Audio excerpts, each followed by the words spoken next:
of disease, literally dis-ease.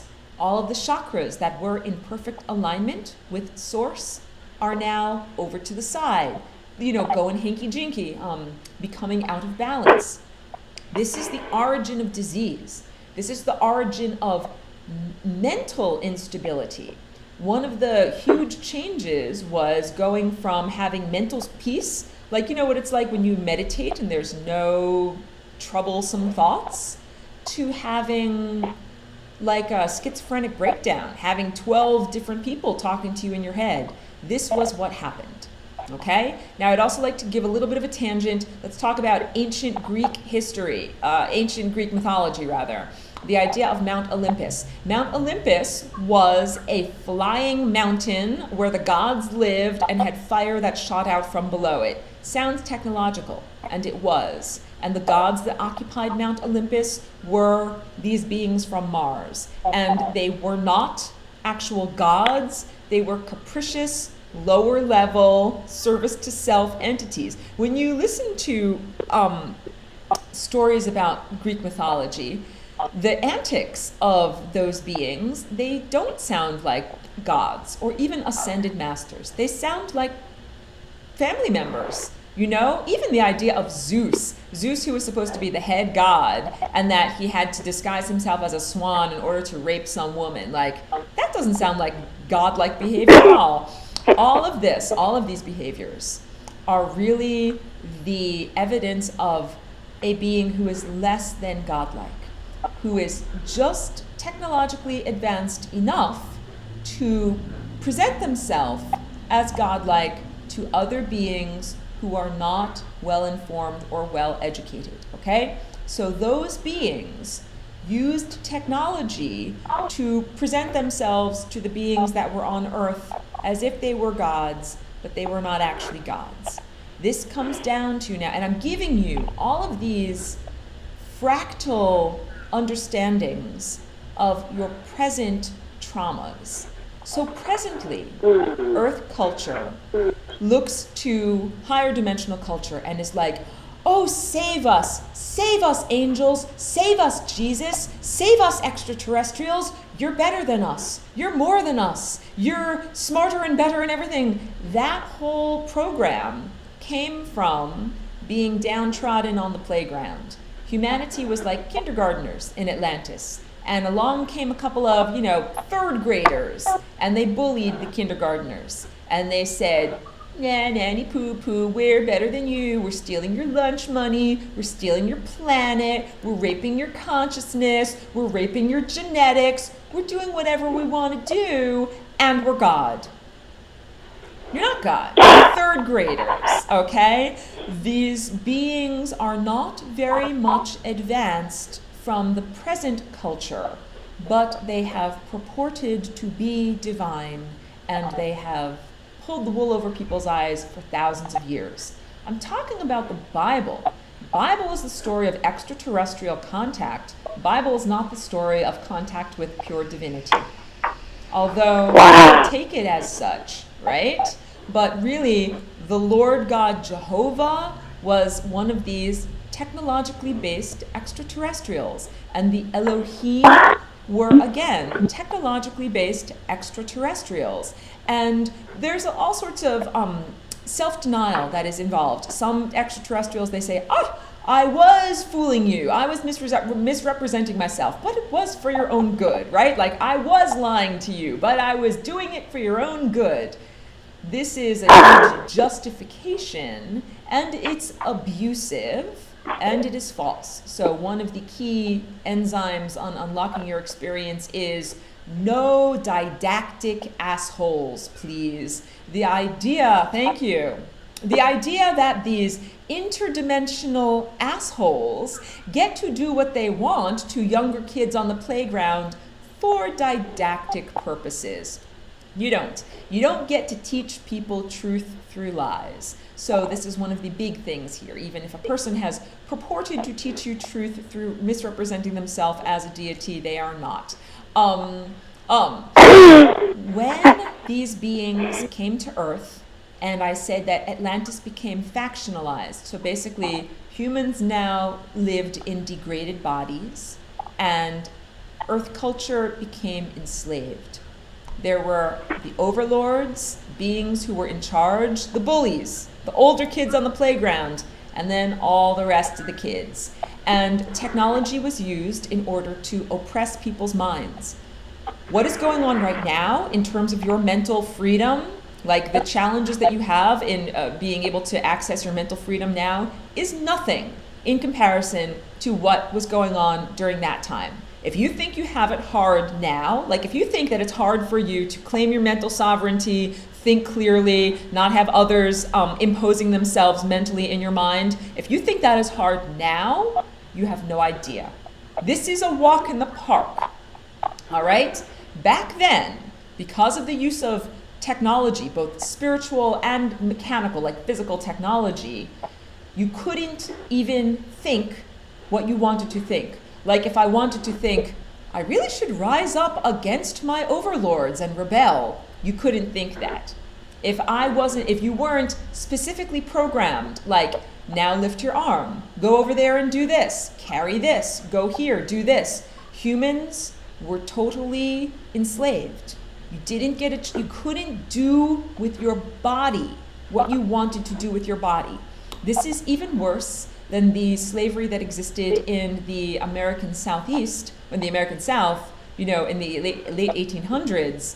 At that time, slaves had to work for their masters, but at the end of the day, when you crawled into your bed or when you laid down to sleep, your mind was your own. This is not true of what happened in Atlantis. This was total mental slavery. This had an impact on gravity because, I said at the beginning of this presentation tonight, it's a free will universe, and free will and sovereignty is one of these foundation aspects, like gravity being a force in the universe. Free will and freedom and self-determination is a force in the universe. And when it is disrupted, it disrupts the balance and harmony of everything. So once again, just like on the surface of Mars, artificial Merkabahs were created. The location of one of these artificial Merkabahs on the surface of the planet Earth is off the coast of Florida, the area we currently know as the Bermuda Triangle. Interestingly enough, there has even been a giant crystalline pyramid found on the sea floor in that location, and it is part of the destabilized artificial Merkabah that was created. So these technological beings came to Earth, usurped Earth bodies, usurped Earth culture, and then decided to create this artificial form of technological mind control that was also, again, going to be a conduit or like a bridge to get back to higher realms, higher realities, okay? So when they did this, it destabilized Earth's gravity. Now, let me tell you why free will has to do with gravity. When we are in the process of making love, not merely in intercourse, but in the process of making love in intercourse, it creates a spinning motion of the genetic material that has the power to become a new person. In the same way that galaxies have a spin, and atoms and quarks and subatomic particles have a spin, and Earth has a spin, this spinning motion is a crucial aspect to creating life. And when we are in bliss, so part of the aspect of lovemaking is bliss, mental bliss. I hope that we have all had this experience at some point in our lives of no mind. I'm not having thoughts, I'm not thinking about the past, I'm not thinking about the future, I am currently in the present, I am in bliss. True lovemaking brings the partners to a state of bliss. It is in that, and that is the still point, that is divine union, That is getting in touch with source, okay? And when you're in bliss, your genes are literally whirling and swirling in a particular format. And that whirling and swirling motion is actually connected to Earth and the whirling and swirling of Earth's crystalline core and the gravity that is a result of the spinning motion of Earth's core, as well as the magnetic field that surrounds the planet that's a result of Earth's core spinning, okay? So when you take away someone's free will, you take away their bliss. No longer were the people in Atlantis able to go through their day like, I'm making coffee, I'm drinking coffee, I'm talking to this person, I'm looking at a tree. Everything became a mental program. You will now go here, you will now do this, you will now do this. There was no more bliss. And that destabilized the not only spinning of people's genes, it destabilized Earth's core and the spinning of Earth's core, and it destabilized everything that was happening on the surface of the planet. So not only did we have the creation of these artificial Merkabahs that destabilized Earth's energies, we also had the usurpation of the free will of the individuals. This is because your cells on the planet, you are like cells on the back of my hand. If we destabilize the cells of my body, you destabilize my body. And also, if you destabilize the consciousness of the overall planet, you destabilize or degrade the consciousness of the cells. Well, this is what happened. Earth's entire consciousness was degraded because Earth herself is a powerful manifester, all right? Think about this. If you're a manifester, it's like being a magic genie. You can make whatever you want. Think about this. Okay, here's Earth, and here's a bunch of mean invaders coming to Earth. Oh no, we're invading. How come Earth, as a magical manifester, didn't manifest cootie spray? Oh, sorry, invaders, I'm sprayed all over with magical cootie spray, and now you can't come here, you can't be a part of me. Well, the answer is that Earth's capacity to manifest was diminished. This was the vulnerability, that if Earth can be empowered for her ability to manifest, Earth can totally clear out all of these infections that are plaguing her body and her organs, because humanity is like an organ of Earth, all right? So what happened after Atlantis destabilized the Merkabah, destabilized the planet, destabilized the individuals, and this happened over the course of many hundreds of years. But it must also be remembered that people's lifespans were longer. Of course, then humans were invaded and their lifespans dramatically decreased, but for something to unfold over the course of hundreds of years was relatively fast in those times. The slavery unfolded, and eventually what happened was destruction. And over the course of the unfoldment, people could read the writing on the walls.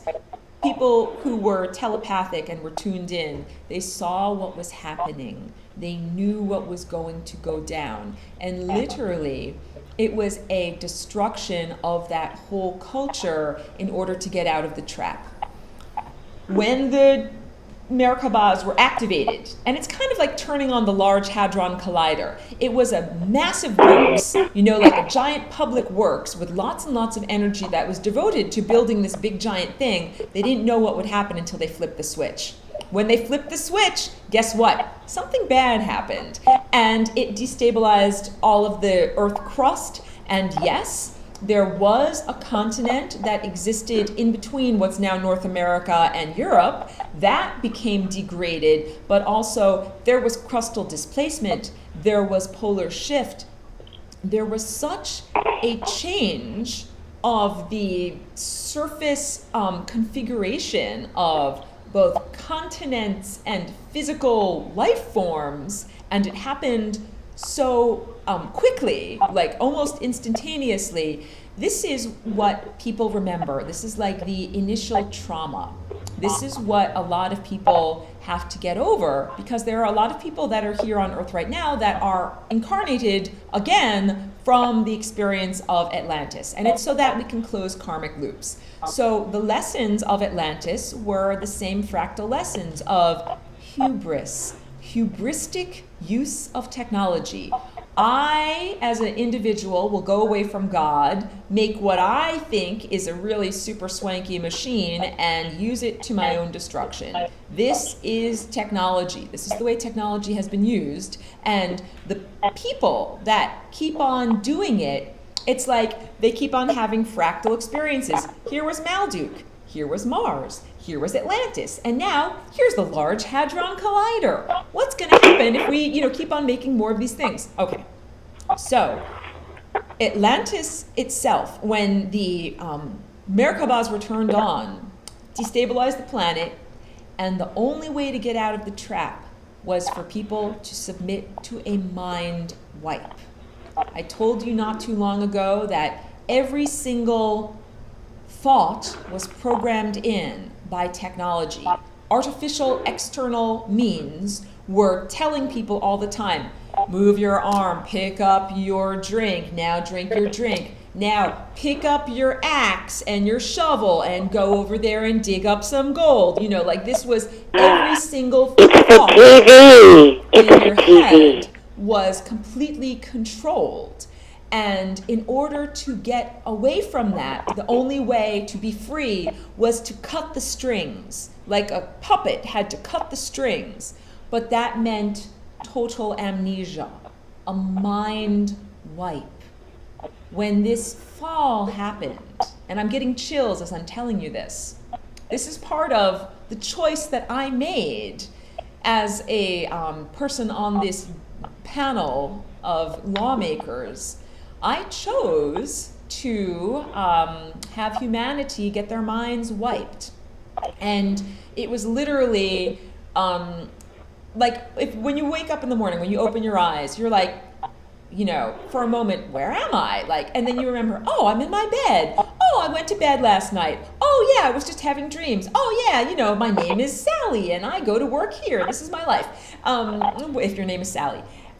Humanity had that experience. Basically, all of Atlantis was instantaneously destroyed, and humanity, the strings were cut, but people's consciousness, it was like waking up from being asleep. They didn't know where they had just been. They didn't know what was going on.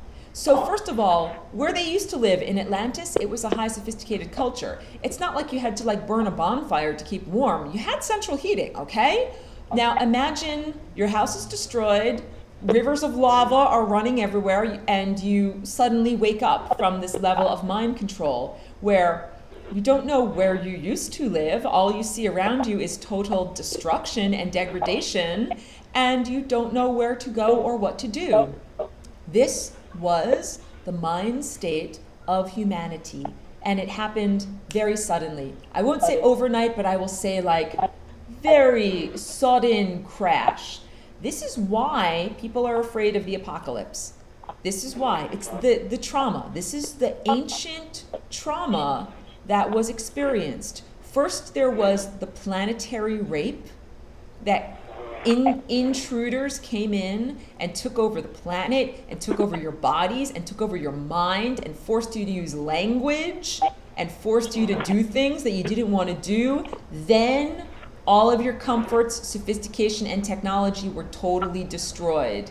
And then came the diaspora. This is the dissemination of culture from Atlantis to all of the continents. So people survived, because remember I told you some people were tuned in and they could see the writing on the walls. So they prepared their escape. And some people went to North America, they became the Native Americans. Some people went to South America, they became the Maya and later the Inca and the Aztecs and the Olmecs. The people who went to the East, definitely went to Great Britain. Some went to Africa, some went to Australia. There are origin myths that are concurrent amongst all of these divergent cultures. The hieroglyphics of Egypt and the ancient Maya have startling linguistic similarities, and the tendency to build pyramids between the ancient Egyptians and ancient Maya are startlingly similar. To give you an idea, the Great Pyramid at Giza, the diameter, its footprint around the base, is exactly the same as the footprint, the area around the base of the Great Pyramid that is at Teotihuacan in Mexico. Teotihuacan is literally half the size of the Great Pyramid at Giza. So now I will explain to you what happened with Great Pyramid at Giza. We know that the Great Pyramid is located at the center of the land masses on Earth. And I have just completed telling you that with the fall of Atlantis, there was a massive restructuring of the land masses of Earth. Therefore, we know that that pyramid was placed there after the massive worldwide restructuring. It was placed there along with the two smaller, well-formed pyramids that are kind of similar to the shape of Orion's belt. Yes, by beings from, so Orion is a pretty nebulous neighborhood. Saying you're from Orion is like saying you're from North America. It was specifically put there by beings from the star system of Sirius. And the purpose of the Great Pyramid and the whole pyramid complex was to emanate waves of culture. These star beings from Sirius and from other places, they saw the degradation that had happened to humanity on planet Earth, right? It's like imagine like looking through your telescope or like watching it on TV and being like, that's terrible, like look what's happening to those poor people over there. We should do something to help. So they did. They created the Great Pyramid, which is a broadcaster of consciousness. It helps to raise people's consciousness. It didn't cover the whole planet. It had a locality around, let's say like a couple of 100 miles, in a radius around the Great Pyramid. The people who lived there were able to reorganize much more quickly. Reorganize their minds neurologically and their culture and their lifestyle. That we say that is the origin of culture because that is the place where culture arose again for the first time, where it was incepted after the fall. After culture began again on Earth, and when I say culture, I mean cultivated human consciousness, as opposed to humans living at the level of animals, which are beautiful and sophisticated in their own rights, but humans are an organ on the earth body, and we're supposed to perform a certain function, okay? Your tongue is supposed to do what it's supposed to do. Your tongue is not supposed to perform the function of your liver. If you put your tongue in the liver, it still would not do what it's supposed to do. It would just be totally out of place. So humans perform a different function on the surface of the planet than, say, dolphins or elephants, even though those are beautiful, sophisticated creatures too, okay? So the Great Pyramid emitted these waves that helped to heal humans to be able to have culture again. But not that far away, just a couple of 100 miles away, it was the Dark Ages. It was literally people burning things to stay warm. The invention of fire was huge. That was technology. That was like, we have fire, now we can keep warm. Like, that was how debased humanity became. And then it was a question of bootstrapping oneself up from that level. After the great building of the Great Pyramids, other special structures were built around the surface of Earth in order to increase Earth's vibration, in order to help culture to grow in other places. So there are some places in the Far East. I'm sorry that I don't have the name for it right now. I want to say that it's in Thailand, but there are some amazing stone structures. Go to what? Special Go to what?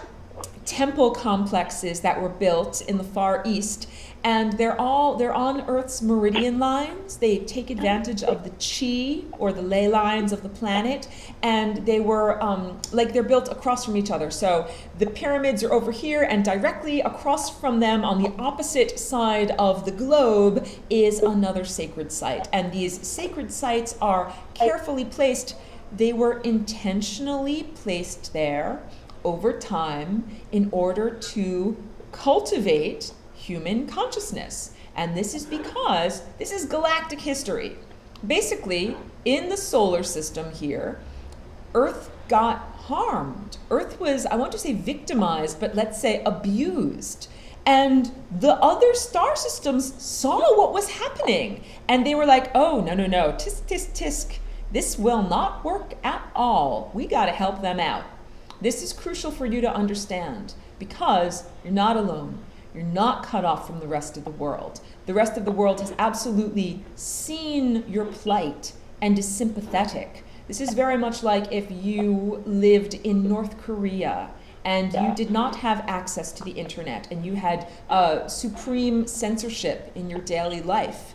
You might not know that there's a whole group called Amnesty International that is based in New York and is working towards your freedom and knows all about it, and might even be making documentaries all about you and what's going on. You would never know that because you are encapsulated amidst the censorship of North Korea.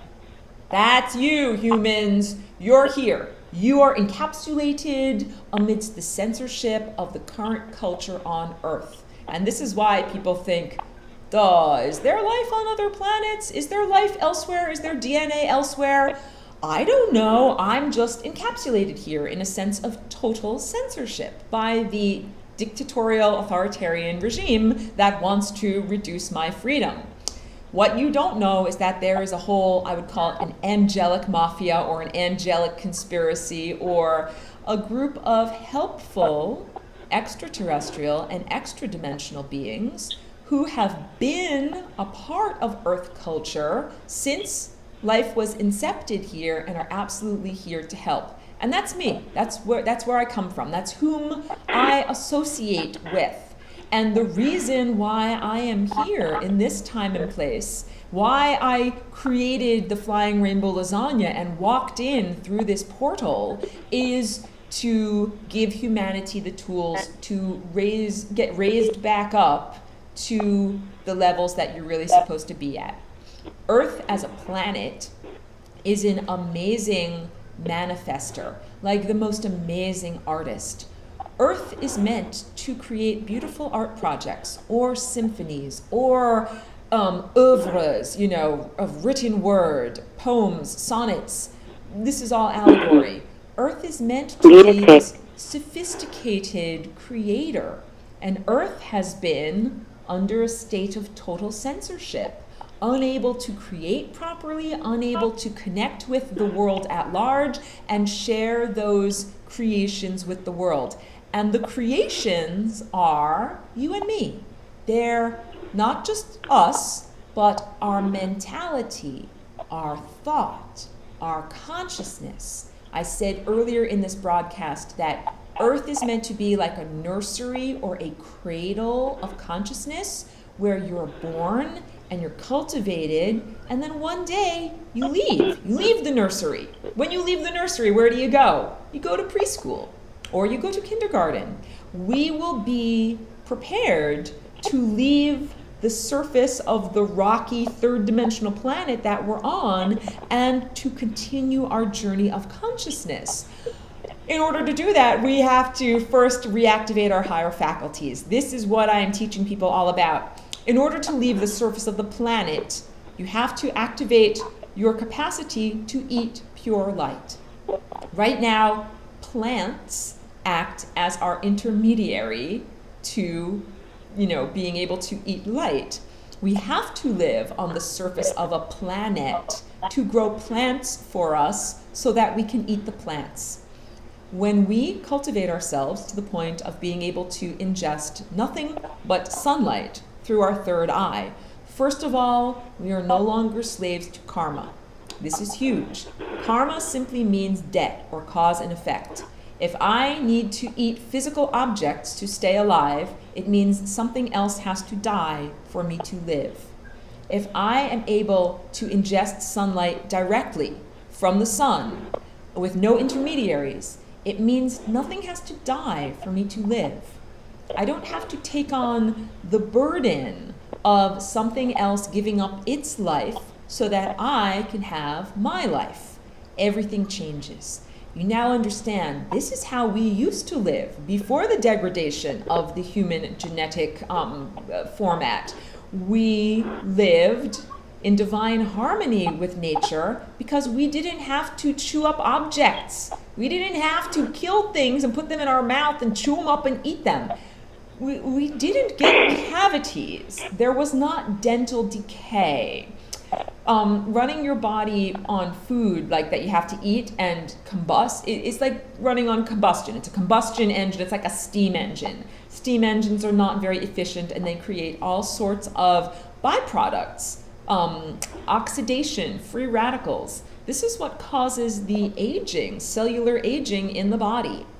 Really, literally, if you want to live longer, ingest fewer calories and ingest cleaner food, because you will have less wear and tear on the engine. And that really the way to treat your body like a perpetual motion machine is to no longer have to ingest solid objects and to ingest pure light. And when you do that, you also get a huge promotion in terms of how much energy you have. So let's say my stomach is this big and I can ingest this much food, every few hours, and at most I can consume maybe 6,000 calories physically, corporeally a day. Well, let's say that in order to do certain mental things like telepathy or telekinesis or total cellular renewal, maybe it takes more than 6,000 calories a day to do that. Maybe it takes 6,000 calories just to send one telepathic message to someone. If that's true, then it means that the limitations of the alimentary canal mean that you can never eat enough food to be able to feed the higher faculties. In order to really use this up here, we have to find a more abundant source of energy and a cleaner source of energy. So this is part of it. This is getting back to being directly connected to the source and to sun for our sunlight and nutrition needs. This is a big part of it. Okay, so I have spoken about that. This is the process of ascension, that what we are doing on this planet is getting rid of or weeding out those lower aspects of consciousness that essentially don't belong here in the first place. This is crucial. This is the understanding that there is life that belongs on Earth. There was the original inhabitants of this beautiful planet. And then there are consciousnesses that are out of place. And the moral of the story, or the overarching theme of the story here, is energy out of place. The Luciferian rebellion meant that consciousness said, I don't want to be with God or listen to God's command, I want to do what I want to do. That's consciousness out of place. The beings who destroyed Malduk was because of consciousness out of place. There was not supposed to be consciousness there on that planet doing what they did, moving to Mars and doing what they did there. Energy and consciousness out of place. And then all of that energy and consciousness moved to Earth because it didn't have a better place to be. Okay, I know this is a very long, I warned you that this would be a very long thing. This has everything to do with the lower vibrational negative thought entities that plague each one of us on a daily basis. And I am not immune. I am here in the physical world with all of you, showing you that this is like, if I didn't have them dogging me, my life would be easy, and I wouldn't be able to say, that I fought them off. I'm trying to say, we're all in the same boat. We all have all of these interstitial beings trying to prevent us from connecting to the source and achieving our full potential. And this is the human condition that has been created over eons, and this explains it explains a lot. It explains the hijacking of the incarnational grid. Who's coming here? You know, who's on Earth right now? Who gets born on Earth right now? How do you get born on Earth right now? Literally, there are beings that occupy the interstices, the membrane between dimensions. I spoke earlier in this class about the ancient sorcerers of Mexico. They are in league with these, we could call them archons, they're like beings of the age. That's what an archon means, of an age. It means that for an eon, those beings have existed in a hyperspace reality, kind of like hunkered down, and they're like, we're not moving. We're going to eat your energy. We're going to take what we want. We're going to do what we want, and we're not going to move, and we're most certainly not going to face the music. Like, take responsibility for the things that we have done in our experience. Because when energy flows back to the source, this is what happens. When energy flows back to the source, you take personal responsibility for the experiences that you have had during your life. Being stuck in the membrane of death means that you refuse to take responsibility. There are people on the planet right now who have done things that I would say are very naughty. They have murdered, they have raped, they have stolen, they have conspired against others. They've done all sorts of things that are no-nos in the interdimensional world. And their intention is to avoid paying the price or facing the music by occupying the interstices. They're like, their plan is to magically enter into the membrane of death and yet not be washed away by that waterfall of energy. And there are ways of doing this. Like, it's like saying any system is a system that can be hacked. So they hacked the system so that when you die, you're supposed to, your consciousness is supposed to flow, and you go back to source, and then you realize, I should not have made that mistake. I should not have been evil. I should have done this instead. You learn, right? The beings that are archons, they have not learned. From the beginning of the age, they have been collecting and accumulating, and I'm going to get to that question in a minute. They have been accumulating their life experiences, and they have not learned. They have a huge energetic backlog, and they are loath to get to work on it. It's like having an interdimensional pile of laundry that is millions of years tall. They don't want to have to do all of that dirty laundry. They think they can escape. They don't understand. Karma really means you can't escape your dirty laundry. They are going to have to take care of that, all of that stuff, before they can move on, and everything is moving. It's the cosmic flush. Everything is moving. All energy is going to have to flow, and that's, like, this is the whole point. These beings that have occupied the interstices for ages, they think they can stop the cosmic clock. They think they can throw, a spanner in the works, a monkey wrench into the gears of the cosmic clock. They think they can be that monkey wrench. They don't understand that that's not going to last. The monkey wrench has only been there for a very brief amount of time according to the cosmic laws, and the monkey wrench is presently being taken down. Okay, so Mike's question is, when we ascend, will the archons die? The answer is, the archons are not currently alive. They are currently in a state of being in between alive and dead. When we ascend, yes, I would say the archons have already died. I will say their energy will flow. They will be unmade. Like if you pulled the thread of my sweater and it just unraveled the whole sweater, and then the thread or the raw materials of their consciousness will circulate back to the source, have a life review, and be reformatted into something new.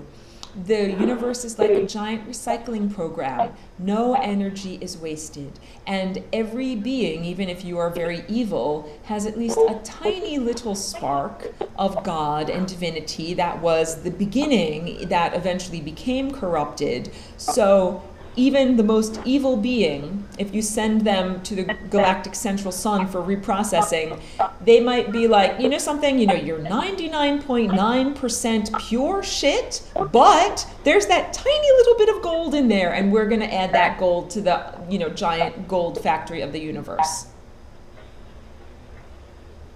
In fact, when we ascend, all of the beings that have been in the interstices will face the music. And this has to do with even ghosts or residuals, aspects of consciousness that have not been resolved, that aren't necessarily evil, but that they could have been from very good people, but who experienced trauma.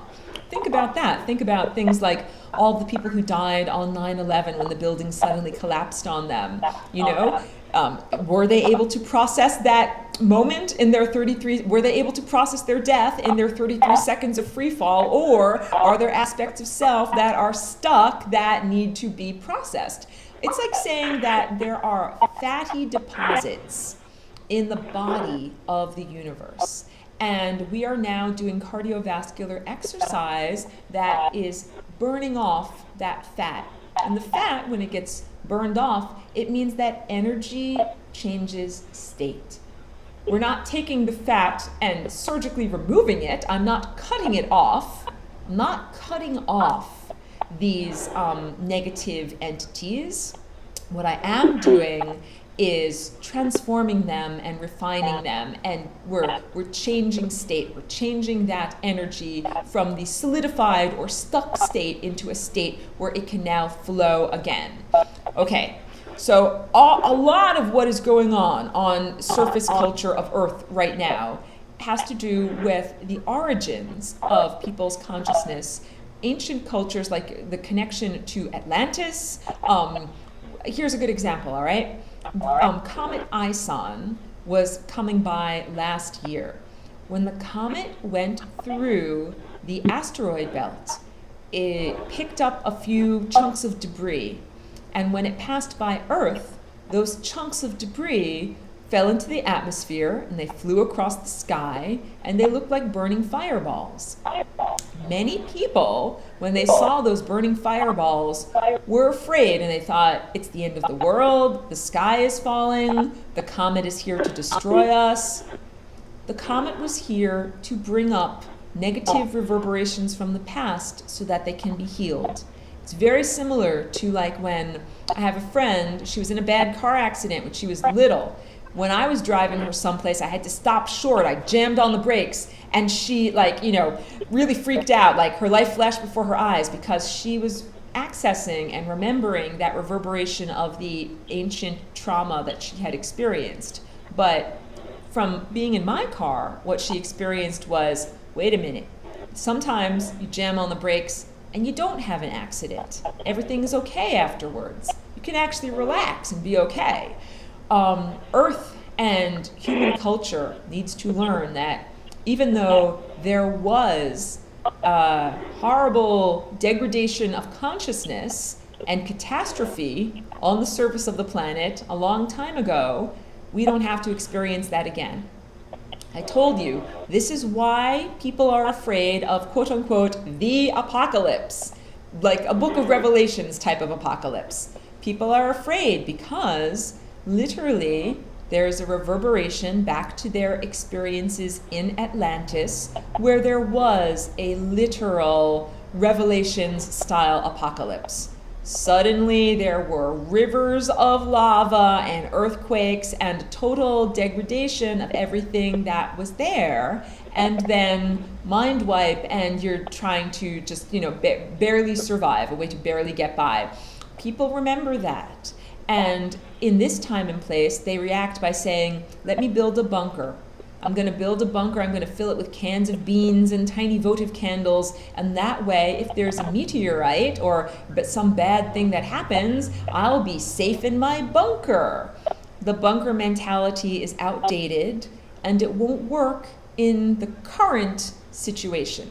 I will tell you, not to freak you out, but we are facing a crisis currently in exactly the same way that the people of Atlantis faced a crisis. It's a crisis of consciousness, and it's not just individual consciousness, planetary consciousness. All right? Back then, people knew they were facing a crisis. They knew they were enslaved, but they didn't know how to become unenslaved. And then when there was severe environmental degradation, pretty much people recognized like that was the end of their culture. Now, in this time and place, people are also facing a similar threat of non-existence. Like if you do not change the culture, it is not the culture here is not sustainable. And if you do not change it, life here is not sustainable. However, we do not have to change it in the way that it was changed in the past, which was wiping the slate. You know, this is a different time where there are different options. This is why I'm here. I bring different options, like an inoculation for your mind that you can use to say, in the past, this is the bad thing that happened, but now, moving forward, this is the new format that we can do. So Flying Rainbow Lasagna is a totally new idea and a totally new format that you can use to change your genes. You don't have to change your genes into the format that they were in before the degradation of Atlantis. In fact, why would you want to? I would say change your genes into a format that is now strong enough to avoid that level of degradation. And in previous classes, I spoke about how cancer itself is an invasion from an alien race. And now you can really understand this is literal. There are a group of beings who live in the Crab Nebula. They hate you. This is like established. It doesn't matter who you are, they hate you. They hate all humans. They hate everyone on Earth. They want you all to die. And these beings are part of the genetic degradation. Okay, basically, the human genome was degraded when the usurpers came in after Atlantis and made it possible for certain diseases to arise. Cancer is not merely a mutation. If it was just a mutation, it would be one cell that mutated. It's not just one cell. It is a concentrated effort to take over the whole body. One cell mutates and then it gets its friends to mutate, and its friends mutate, and its friends mutate. It's a program. It's not by accident at all. And the program runs on certain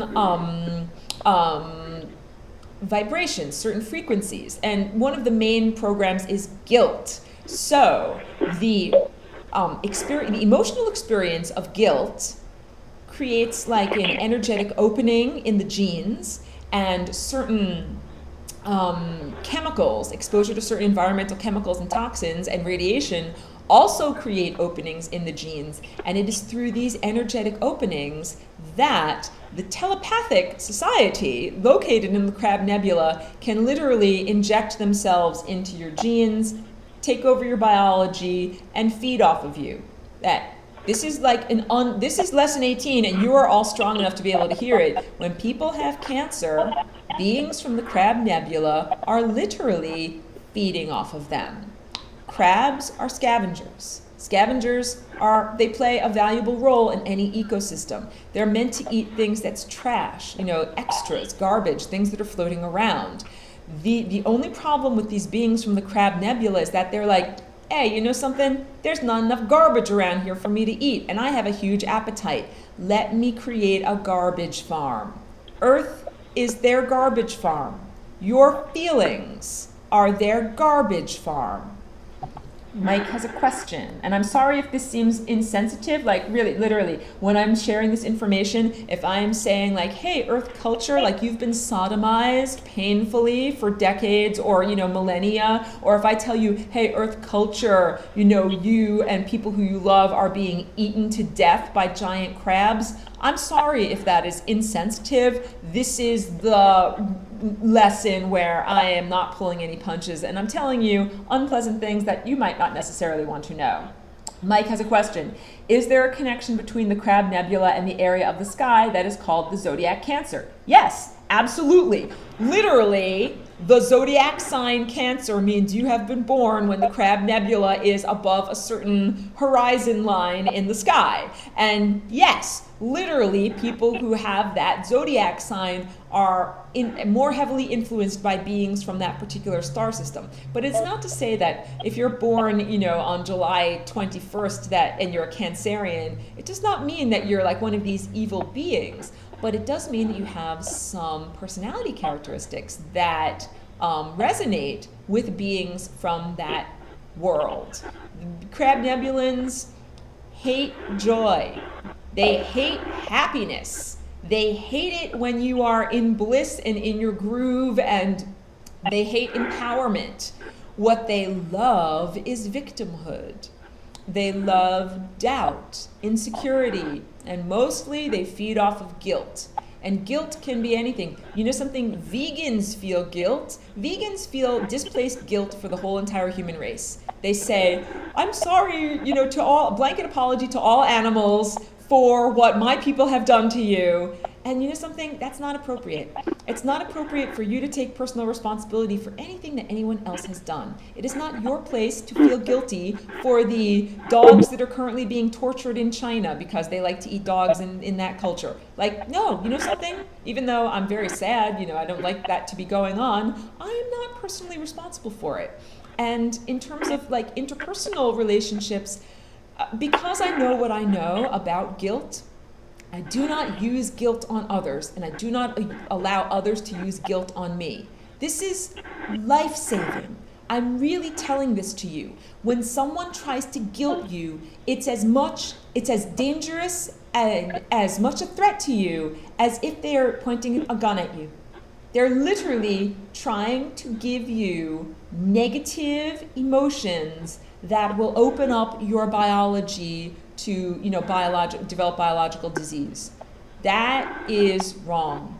And think about this. How many family members guilt one another? They guilt each other. Oh, mother or father who made you feel guilty because you didn't write them a birthday card or call them or send them a present or whatever is the thing, and then they try to make you feel guilty. They don't recognize that. It's like saying, if you try to make someone you love feel guilty, it's like saying, I want a monster to feed off of you. That's not a very nice thing at all. I wouldn't say that to anyone who's in this chat room, much less someone to whom I am committed in terms of, family and love and camaraderie. Anytime one is using guilt to manipulate others, or anytime one allows oneself to be manipulated through guilt, it's pretty much like saying, Crab Nebulans, please feed off of me, please eat me. And that's it. So, okay, we need to safeguard ourselves. In order to not have the Crab Nebulans feed off of us, we need to become food that is unpalatable to them. And this is the beginning. This is what, all of these techniques are all about. Next week, I will get into self-protection from these negative thought entities. This week was all about the origins. And I'm definitely going to open the floor to the Q&A, and we'll get into it. But this is really about they're the Crab Nebulans and all of these evil beings, they're quite threatened by me and by the Flying Rainbow Lasagna and by my presence here, because I can make it so that they don't have any food anymore. And if they don't have food, if those Crab Nebulans aren't feeding off of your cancerous cells here, then it means they have to learn to eat love. They have to raise their vibration. So this is having an impact not just on our planet and not just in our little solar system, which is like our cosmic family. This is having an impact on everybody's family. If the Crab Nebula is another family and they're feeding off of Earth, which is like my sister or my brother here in this family, then that's not okay. This is like a family feud, the Hatfields versus the McCoys. This is not okay, especially when we are all part of unity consciousness and one overarching family. So totally opening it up to Q&A and to I'm happy to do questions and further if you have, if you need more details, if you need more guidance on exactly what I've been saying here, I'm happy to go there. There's a lot of ramifications when you start to really think about all this. It's like, wow, if that's really true, then is this true? Is this true? Is this true? Or if A is true, then B, C, D, E, and F. I mean, this has everything to do with corporations. Corporations. Citizens United, the Supreme Court decision that states that corporations are like people. They have a personhood. Well, this is the same thing, that these non-corporeal beings have co-opted or usurped Earth culture and had themselves declared as people. But they're not people. They do not ingest food. They do not reproduce on a biological level. They do not have the same vulnerabilities that a biological organism has. But they are still alive. These are the beings that occupy the interstices. I now want you to connect the dots. Monsanto. First of all, the name Monsanto means my saint. But it is not a saint at all. It is literally a demon. It is a devil. It is the name of an entity. And that entity is like one of the archons. It lives in the interstices. If you really used critical thinking to analyze the actions of the company Monsanto on the surface of the planet, they are not a good company because they spend billions of dollars to do something that they don't necessarily get profit from. They have spent billions of dollars in order to get a monopoly on food crops and certain aspects of agriculture. And yes, they've certainly made a lot of money at it, but I'm trying to say this. There's a company that made genetically modified salmon. They spent something like $6 million just in the research to create the salmon. And when I read that, and they did it so that they can then undercut non-genetically modified salmon, instead of selling their fish for $12 a pound, they want to sell it for $4 a pound. And I thought, this does not compute. If I were a company, how could I spend $6 million to produce a fish that I will then sell for 1/3 of what my competitors sell? If I were like a regular company that made earrings or, shoes, I wouldn't be able to do that. But this company was able to do that because their motivation is not profit. This is what you have to understand. Their motivation is controlling the food supply and degrading the food supply so that they can control organic life. The companies that have created the genetically modified food, and Monsanto especially, they are not human. They're extra-dimensional. They do not care about human health because they're not humans. Like, this is another thing to think about. But wait. Don't the people that work for Monsanto have families? Aren't they concerned about their kids, breathing in toxic air or eating toxic food? And the answer is yes, of course, the human beings that work for the physical corporation Monsanto have families, and one would presume that they, want their families to be healthy. But the real beings that own that company do not care about human comfort at all. This is also why Fukushima exists and why the Fukushima disaster exists, because the beings that created that power plant and incepted the disaster are not biological entities. They don't have the same vulnerabilities that you and I do. They're not vulnerable to radiation. They don't care if it's a toxic, nightmarish, irradiated wasteland because they don't need that to live. Think about that. Biological beings like you and I need a lovely, green, pristine earth upon which to live. Think about this. The typical worker who works in an office underneath fluorescent lights in a cubicle all day long, gets there, in Manhattan, gets there via subway, never sees the sun, eats artificial processed food, and returns home to their little artificial, apartment box after the sun goes down. Totally divorced from the natural world. Beings who are living on that level are living the way an extraterrestrial or an alien or a visitor would act. Like if you're a native to this planet, you wouldn't be like, oh my God, that carrot came out of the ground and it has dirt on it. I shouldn't eat it. You'd be like, oh, I'm eating a piece of my flesh. If you're not a part of this planet, then the only way that you'll eat a carrot is if it comes pre-washed, pre-peeled, cut into a bite-sized piece and wrapped in plastic. And that way you buy it off of a shelf so that you don't know that it came out of the ground.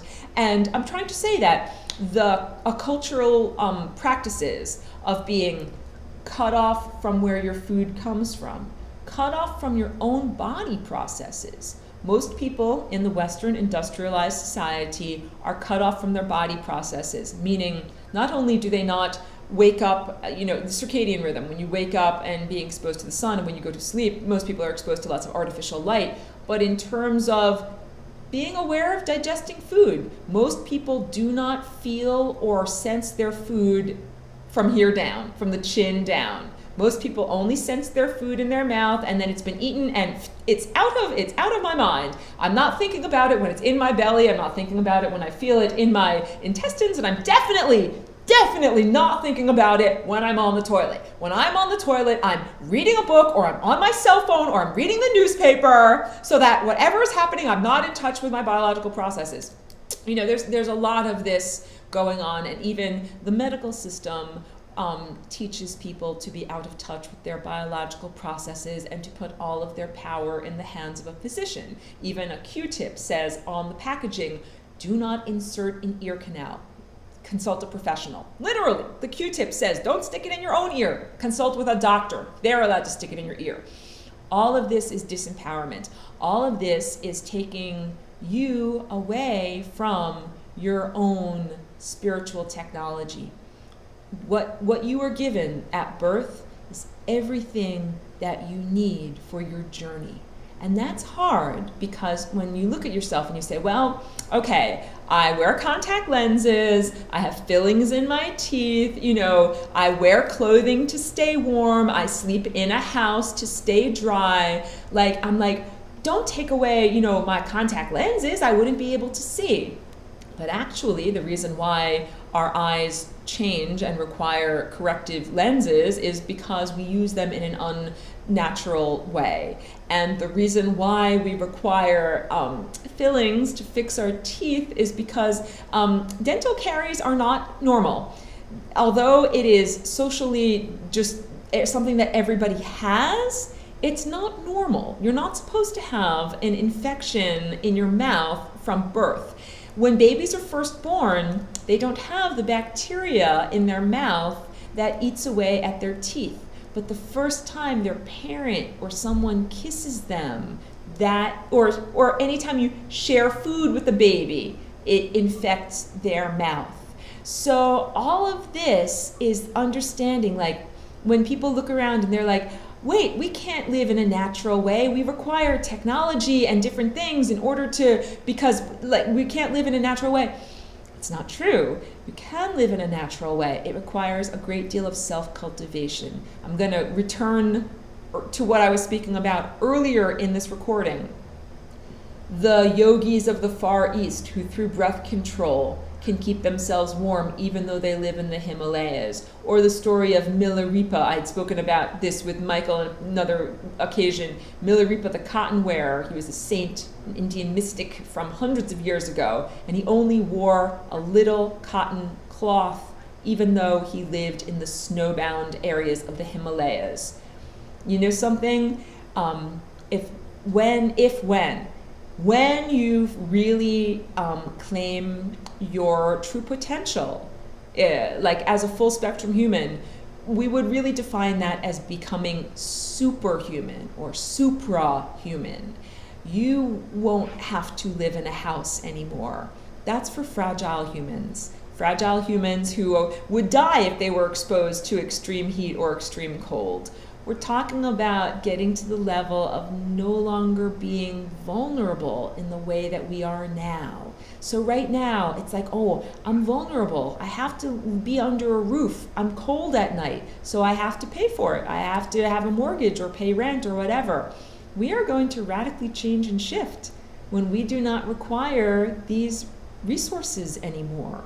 We will not require a physical building within which to live, and we will not require physical food. This does not mean we will not have requirements. We will have requirements. The requirements will be pure sunlight. Yeah, sunlight is really gonna matter, and when you're tuned into sunlight, then you have everything that you need. Mike has a question. He asks, is getting energy by breathing similar to energy obtained from sun gazing? The answer is yes. Some people are called breatharians.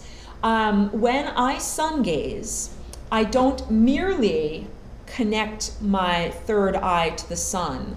I also intentionally inhale the light. And in the same way that when I drink liquids, peristalsis makes the fluid go down my throat and into my belly.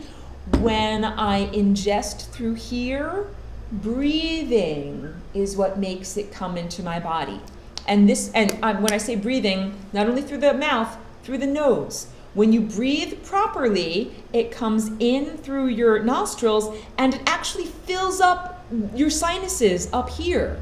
And this is where your third eye is. So my third eye is connected to the light, and I'm breathing in, and as I'm breathing in, that energy is going to my third eye, and of course going into my lungs, and of course going into my heart, and of course being spread throughout my whole body.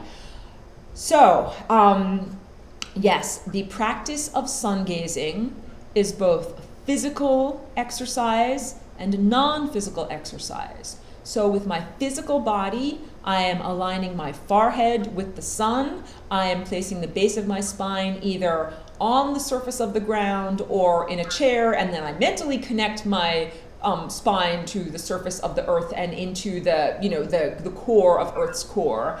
I'm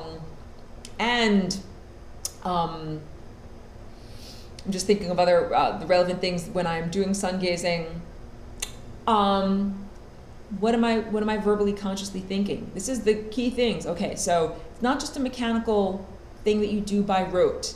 Like, if I move my leg and then I move my other leg and then I move my other leg, like, you're walking by rote. It's not like that. It's more like dancing. There's a quality of energy when you sun gaze that is beyond the mere mechanistic practices. Just like singing or whistling is a good example. Whistling is more than just blowing air through your lips. That didn't make a sound. But if I do it just right, with the right amount of tension in my muscles, then I make a noise.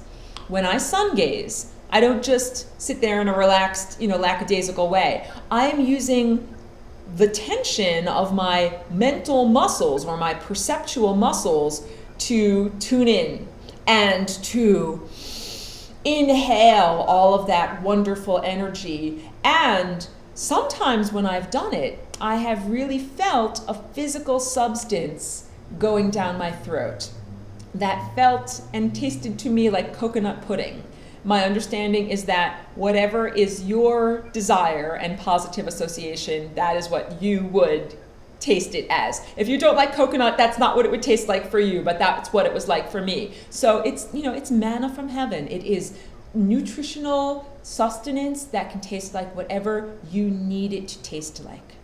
So, ask me questions. Ask me questions about diseases. Ask me questions about mental diseases. Ask me questions about genetic diseases. This is where it all comes from galactic history. Everything. All of the difficulties that we are currently facing. Society. Okay, why are there wars? Why are the Sunnis fighting the Shiites?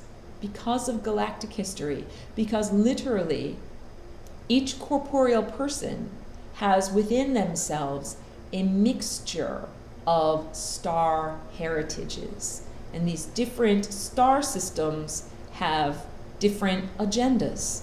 When I said to you that everyone in the Crab Nebula hates your guts, that's it. They do. It's just a blanket hatred. don't take it personally, even though they'd hate you personally if they could. It's like people who are extremely racist and they're like, I hate all black people. They just are that way. The crabs are like that. They're just extremely racist and filled with hatred. And so unity consciousness, they're a shard of God. They're a shard of higher consciousness. Why are they that way? Why do they have that particular negative personality characteristic? Perhaps it serves them. Perhaps it serves them where they are. Perhaps that a tiny dash of, pure hatred is necessary in the overall structure of the universe to make it run. But they're more than just a dash of pure hatred. They're like, like buckets. They're like pouring buckets of pure hatred. It's like their national pastime and their religion. Like our religion is like, I'm gonna pray to a God up above and I'm gonna like try to be a good person. Their religion is, I am going to shoot hateful thoughts at humanity, hate everyone on the surface of earth, and see if I can siphon off and eat their vital energies. Literally, that's their religion. Okay? We have to be non-judgmental. We have to say, well, you know something? Like, this is a forum for energy to explore itself. This is God exploring itself, and maybe God needs to experience what it's like to be filled with pure hatred and be a very, hateful and negative being for a little while. But while that aspect of self is learning those life lessons, they don't have to learn their lessons all over you, and each one of us, and this planet, we deserve to live and learn our life lessons. We deserve to experience what it's like to not have someone invading your DNA, causing you to feel guilty, and attempting to hijack your body and feed off of you. I say no thank you to that. I say that is not on my personal agenda of my life. My personal agenda of my life is all about fulfilling my full potential and performing my mission, which is like sharing information that I have that other people don't have access to. And I say that to you so that you can understand what your mission is. I won't dictate to you what your mission is, but I will give you the heads up. Your mission is not to be a cosmic victim.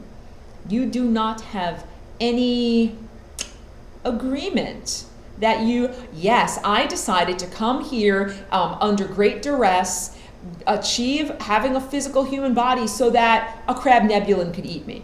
No, I did not. I most firmly did not agree to that when I came here. I agreed to come here to do a whole bunch of other more important, fun, and interesting things. And that's why now I hope that the people who were in this experience tonight and who watch this recording later, I hope that you are irreversibly changed in the way that you perceive guilt. I hope that now when someone tries to guilt you or when you feel issues of guilt arising, that you reject that feeling and that you say, no, thank you. I do not want to be a snack for an evil or a snack for an unevolved being that feeds off of guilt.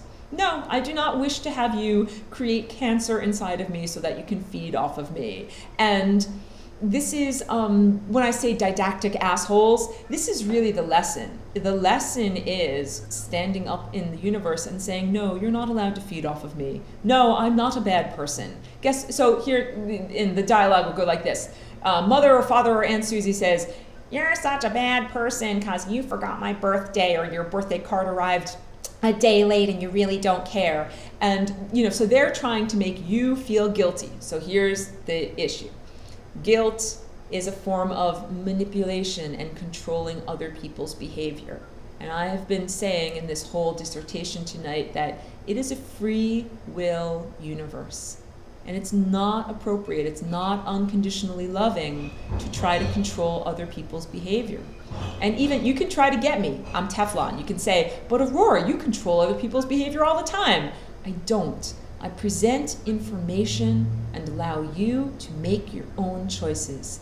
My life would be so much easier if I could control other people's behavior. I mean, I can, but I'm choosing not to. I came to Earth and I give you the option of learning about flying rainbow lasagna.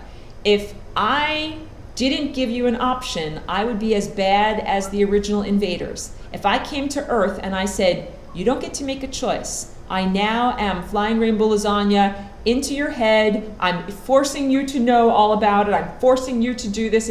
I would be as bad as any of those beings. I cannot do that because that is not who I am on a meta level. I am engaged in freedom.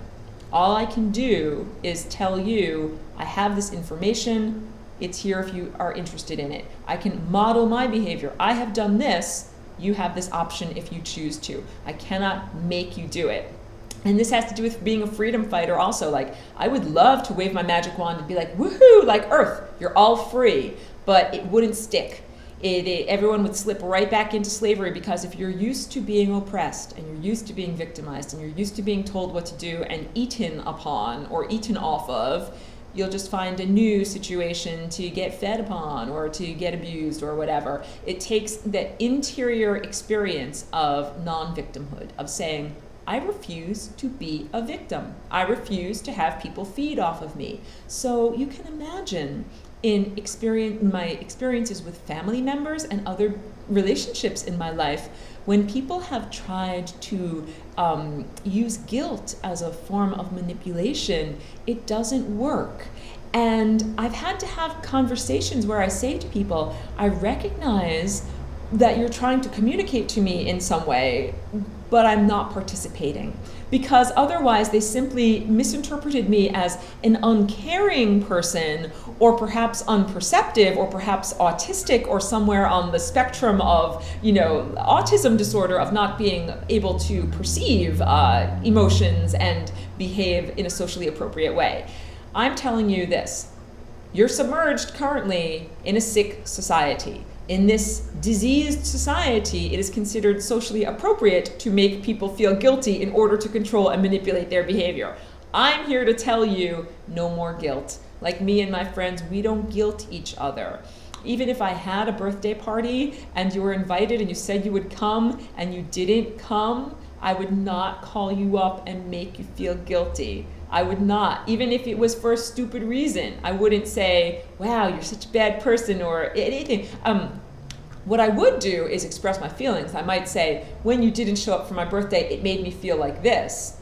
But I would never use that in order to control or manipulate or make you do what I want you to do. Maybe like, you didn't show up to my birthday, so now you should really buy me a compensatory, very large, expensive present. That would be using guilt to manipulate people. And I would never do that. If I wanted a very large, expensive present, I would call you up and say, hi, it's my birthday. Will you buy me a big present, please? And because that's, you don't have to lie or be obfuscate or go around the corner or be surreptitious when you are a truly empowered being. So now we understand that the beings who have been feeding off of humanity, who have created viruses, who have created cancer, who have created really all of the social misery of the past, 15,000 years, that they do that in a behind-the-scenes way because they cannot be overt. This is the key enzyme, the unconditional love information that you need to unlock the experience. Because when you fight against them, when demons come to you and you fight against them and you say, I hate you, shut up, go away, you're not a piece of me, that feeds them. Anytime you're giving them those lower vibrational emotional responses, that just feeds them. The way that we resolve them is by feeding them with love. Love is acceptance and understanding. It is saying, I see you. For when a demon comes to me and tries to feed off of me, first of all, what I say is, I see you, I recognize you, and I thank it for showing me who it really is. And I've even done this with corporeal beings, like, negative interactions when a person or a family member came to me and they said some things that were like really demonic. Like, whatever, we don't have to get into it, but truly demonic things. What I said to that person was, thank you for showing me who you really are. Thank you for that. And then we can take appropriate, steps. Next week, we're going to talk all about what are the appropriate steps to take. Self-protection from negative, lower vibrational thought entities, beginning with recognizing that you're there, going into polite refusal, that's the no thank you, going into reflecting or refracting it back to them, going into aiming and refracting back to them, and then the best technique, and what I personally practice at this level, send them into the great galactic sun. That is sending these perturbations back into the source of all consciousness to be refined into their true state. So that was just a glossing over of what we're really going to talk about in depth next week, because a couple of class members said that they couldn't be here, so we decided to extend lesson 18 into next week. I would love, if you have any personal things that you feel you need to add or any questions or whatever, now is a perfect time.